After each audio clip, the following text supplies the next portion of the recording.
Bagaimana terhadap keterangan 5 orang saksi ini?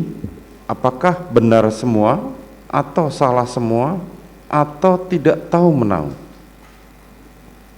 Mohon izin yang mulia untuk Bapak Profesor Mustafa sebagai ahli kriminolog. Mohon maaf sebelumnya Pak, bahwa saya tidak pernah mengetahui suami saya, Bapak Ferdi Sambo, akan ke Duren 3 dan juga tidak mengetahui peristiwa penembakan tersebut karena saya sedang berada di dalam kamar tertutup dan sedang beristirahat.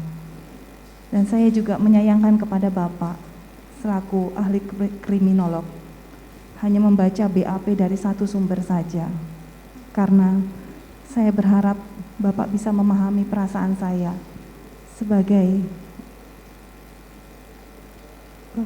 seorang perempuan korban kekerasan seksual, pengancaman, dan penganiayaan. Terima kasih. Itu saja ya. Terhadap saudara Muhammad Mustafa, saudara bertetap pada keterangan saudara?